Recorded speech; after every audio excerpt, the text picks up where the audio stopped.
Welcome to जी के land. दोस्तों, हमारा आज का टॉपिक है भोपाल रियासत। भोपाल की जो स्थिति है वो अक्षांश में है 23 डिग्री 4 मिनट से लेकर 23 डिग्री 53 मिनट उत्तर में, और देशांतर में है 77 डिग्री 12 मिनट से 77 डिग्री 40 मिनट पूर्व। तो ये उत्तर पूर्व में स्थित है। इसका जो प्रारंभिक शासक थे वो थे भोपाल के नवाब।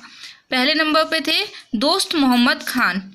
इनका शासनकाल था 1723 से 1728 तक। फिर आए सुल्तान मोहम्मद खान 1728 से 42। फिर फैज मोहम्मद खान 1742 से 77 तक। फिर हयात मोहम्मद खान आए थे 1777 से 1807 तक। फिर गौस मोहम्मद खान आए थे 1807 से 26। मुइज़ मोहम्मद आए थे 1826 से 1837। फिर जहांगीर मोहम्मद खान आए थे 37 से 44 तक, और लास्ट में थे हमीदुल्ला खां। फिर बेगमों की बात करें तो भोपाल की बेगम जिन्होंने 19वीं और 20वीं शताब्दी के मध्य भारत में भोपाल रियासत पर शासन किया था, और उसमें शामिल हैं फर्स्ट नंबर की बेगम थी कुदसिया बेगम, भोपाल की रीजेंट। इन्हीं को गौहर बेगम भी कहा जाता था, 1819 से 1837 तक। फिर सिकंदर बेगम आई 1860 से 68। फिर आई थी सुल्तान शाह, या फिर इनको बोलना चाहिए शाहजहां बेगम, और ये आई थी 1844 से 60 तक। इनका पहला दौर था। फिर 68 से 1901 तक। फिर बेगम कै खुसरो जहां, इनके 2-3 नाम थे, क्या कि सरकार अम्मा भी कहा जाता था इनको, और सुल्तान जहां भी कहा जाता था। तो 1901 से 26 तक थी। फिर बेगम साजिदा सुल्तान, इनको नाम मात्र की बेगम कहा गया है, अंतिम बेगम, और 1961 से 1995 तक थी। तो हम भोपाल के इतिहास के बारे में जानते हैं। एक कथा है कि भोपाल लंबे समय तक महाकौतार का एक हिस्सा था। ये क्या था? तो ये घने जंगलों और पहाड़ियों का एक बहुत बड़ा एरिया कह सकते हो, और एक अवरोध था जिसे नर्मदा द्वारा उत्तर दक्षिण से उत्तर को अलग करते हुए रेखांकित किया गया है। ठीक है। भोपाल ये शब्द कहाँ से आया? तो इसकी उत्पत्ति होती है भूपाल या भोजपाल शब्द से। 10वीं शताब्दी में मालवा में राजपूत वंशों के नाम दिखाई देने लगे। उनमें से सबसे ज़्यादा उल्लेखनीय राजा भोज थे, जो एक परमार शासक थे, साथ ही साथ विद्वान और महान योद्धा भी थे। तो राजा भोज ने स्वयं यहाँ ताल निर्मित करवाया था, जिसे लेकर एक कहावत आज भी प्रसिद्ध है कि तालों में ताल भोपाल का ताल, बाकी सब तलैया। डॉक्टर फ्लीट भोपाल को एक राजा भोज से व्युत्पन्न मानते हैं कि भोज से ही भोपाल शब्द आया होगा। अल्तमश के आक्रमण के बाद मुगल मालवा में घुसपैठ करने लगे थे, घुसने लगे थे, जिसमें भोपाल एक भाग के रूप में शामिल था।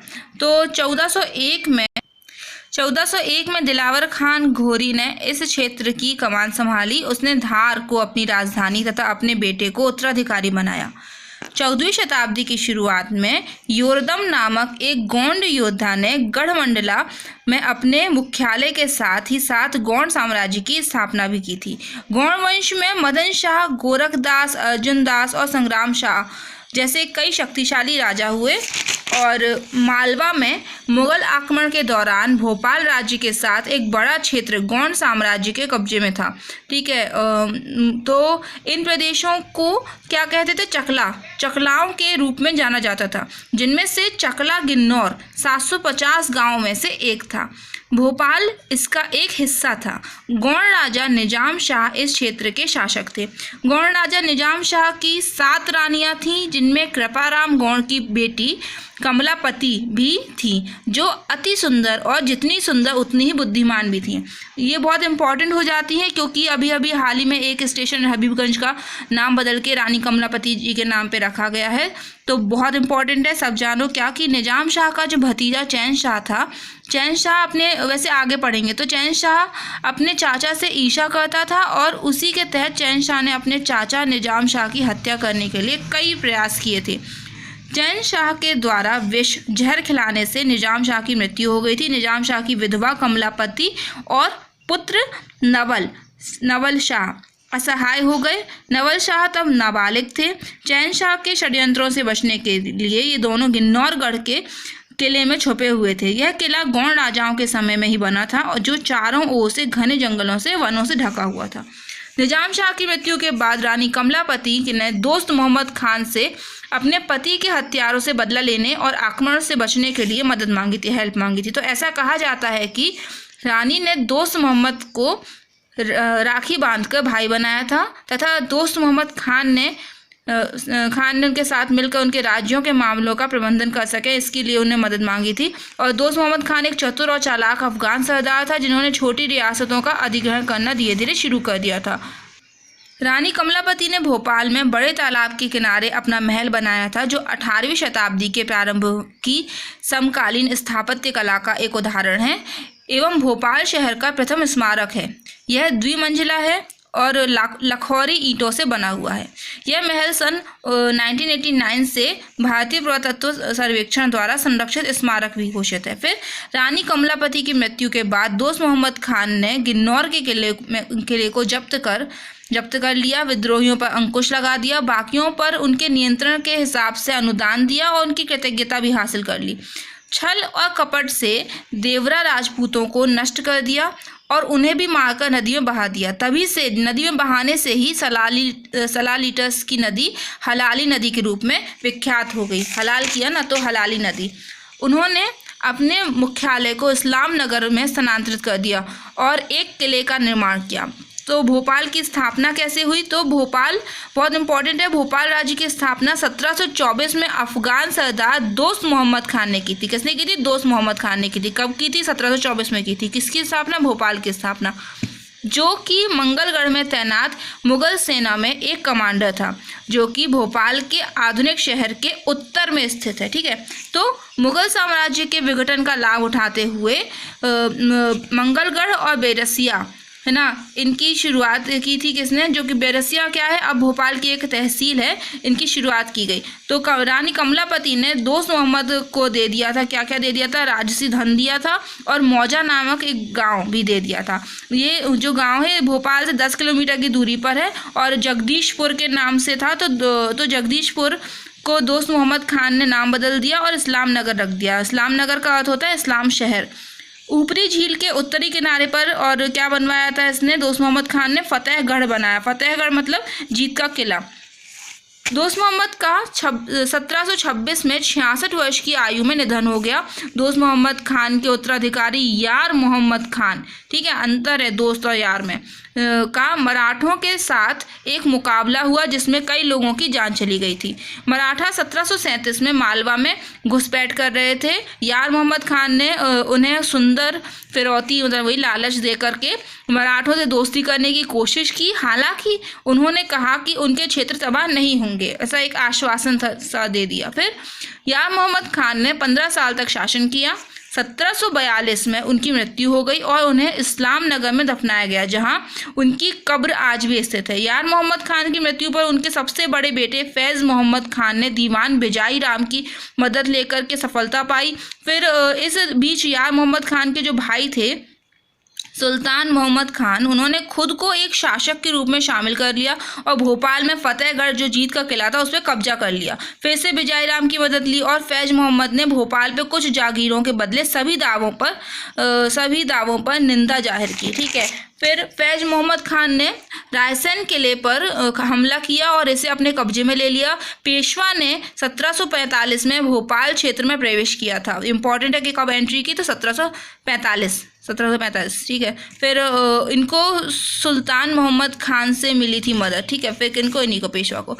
भोपाल की सेना मराठों के आक्रमण का विरोध करने में असमर्थ थी और इसी तरह आसपास के कुछ क्षेत्र, वो क्षेत्र बहुत इंपॉर्टेंट है क्या है, जैसे कि आष्टा, दोराहा, इच्छावर, भीलसा, सीहोर, सुजालपुर, इन सब का हवाला दे दिया गया। ठीक है, फैज मोहम्मद खान का 12 दिसंबर 1777 को निधन हो गया था।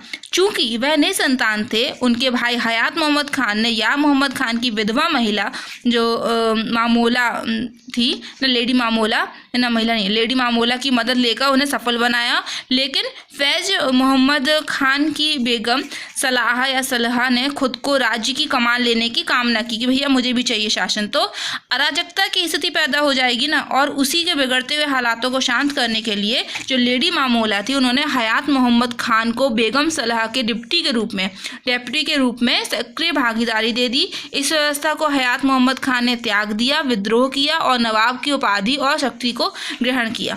फिर फैक्ट क्या कहता है कि अंग्रेजी जो ईस्ट इंडिया कंपनी थी उसको 31 दिसंबर 1600 को एक शाही चार्टर के द्वारा, ये एक फैक्ट है क्या, कि उसको शामिल किया गया था। तो इस शाही चार्टर में क्या बातें कही गई थी कि भैया कि जो ईस्ट इंडिया कंपनी है वो पार्ट ट्रेड ऑर्गेनाइजेशन की तरह और पार्ट नेशन स्टेट की तरह शामिल होगी, जुड़ेगी। एक अंश व्यापार के रूप में व्यापार करो और एक अंश राष्ट्र राज्य के रूप में। फिर और जो इन्होंने क्या किया, भारत, चीन, फारस, इंडोनेशिया के साथ विदेशी व्यापार करके बहुत साल तक काफ़ी मुनाफा कमाया।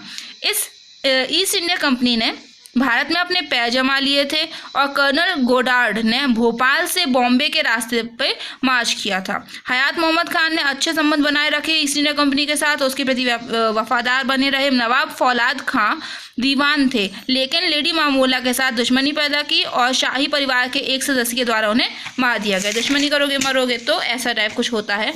नवाब फौलाद खां की जगह छोटा खान को दीवान नियुक्त किया गया। फांदे बस इम्पॉर्टेंट नहीं है, ये चीज़ें इम्पॉर्टेंट है जो हमारे नवाब हैं और जो बेगम हैं, जो कि याद करने वाली चीज़ें हैं। तो फांदा में एक भयंकर लड़ाई में सैनिकों की हानि हुई और छोटा खान को अपनी जान से हाथ धोना पड़ा। यह छोटा खान ही है जिसने निचली झील को, ये इम्पॉर्टेंट है, निचली झील को बांधने के लिए एक पत्थर का पुल बनाया था, जिसे आज भी पुख्ता पुल कहते हैं ना, मजबूत के नाम से जाना जाता है।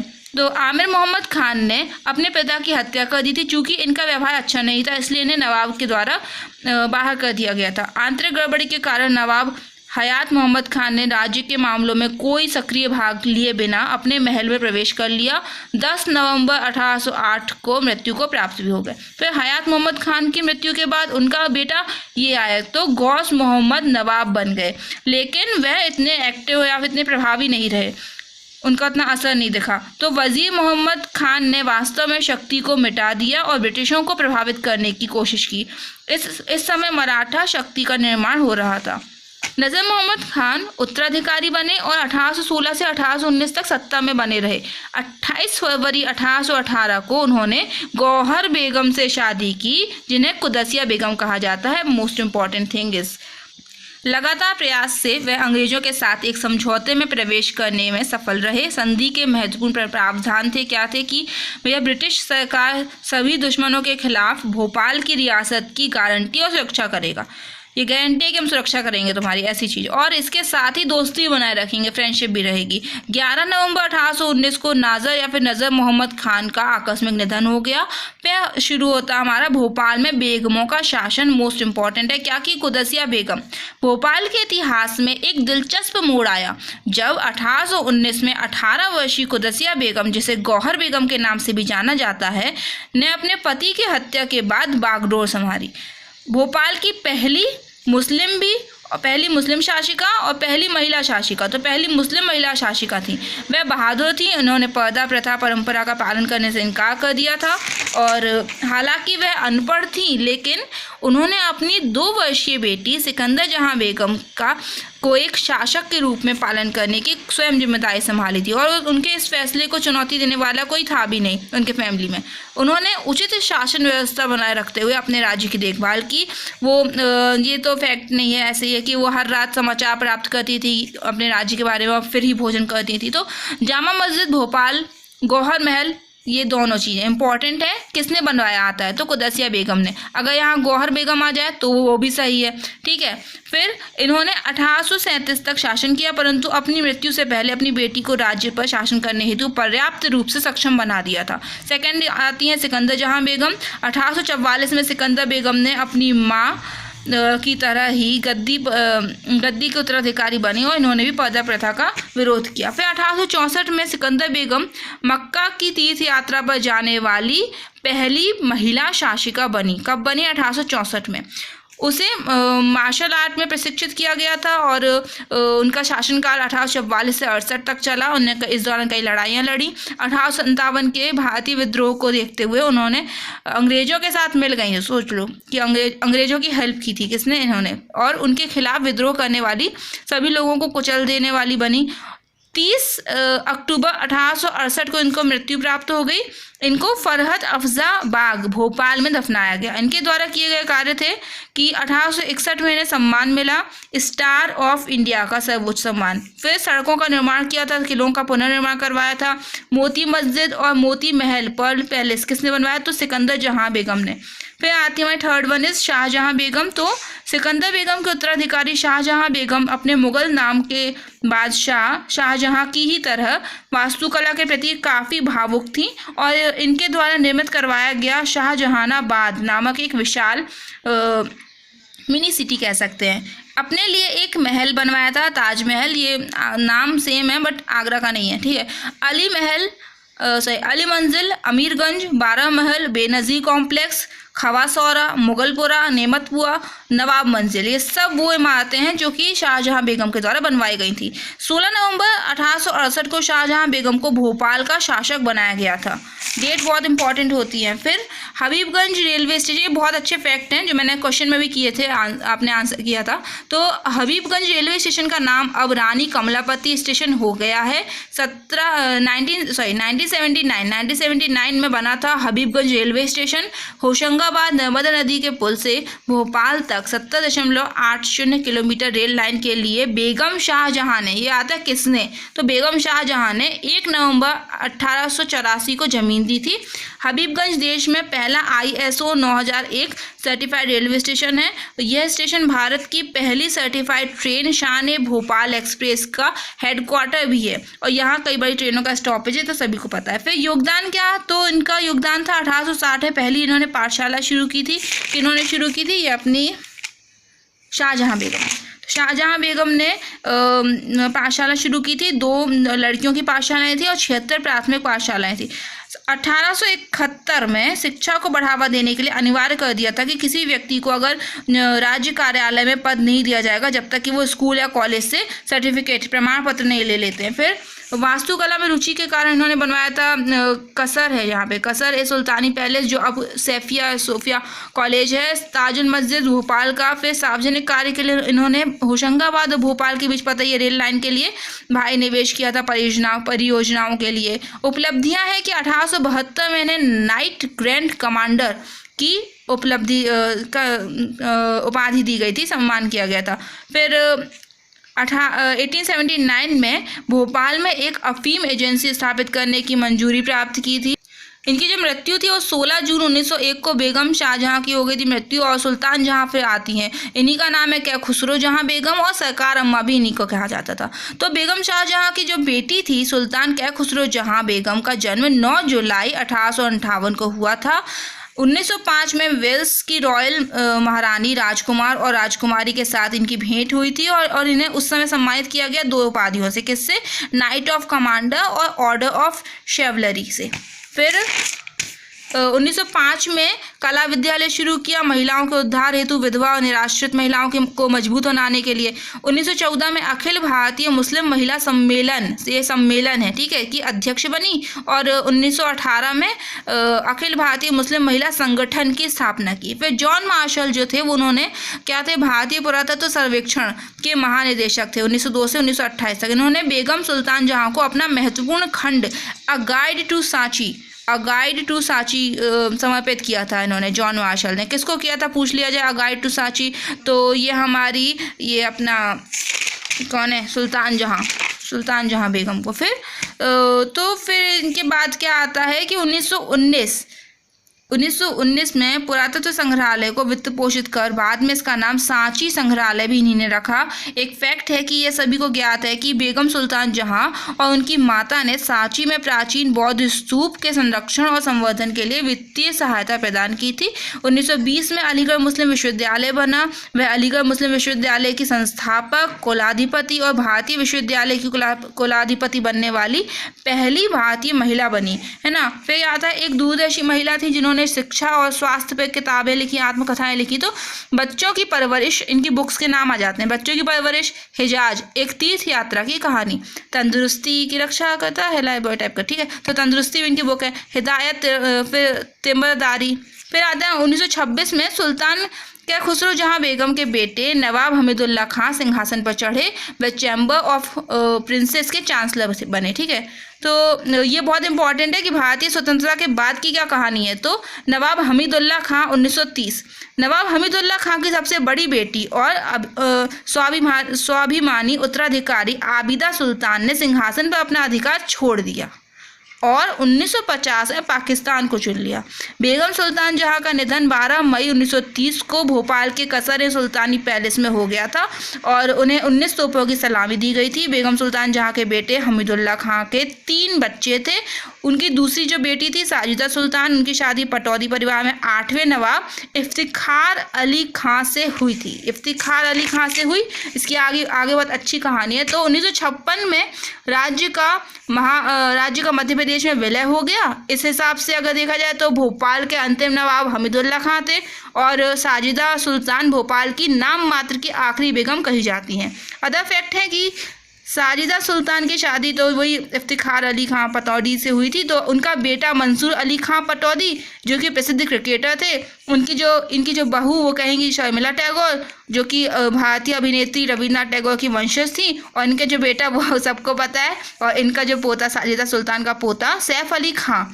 1995 में बेगम साजिदा के निधन पर उनके इकलौते बेटे मंसूर अली खां पटौदी को भोपाल के शाही परिवार के प्रमुख होने के नाते कई लोगों के द्वारा नवाब माना जाता है। Okay, thank you friends, bye.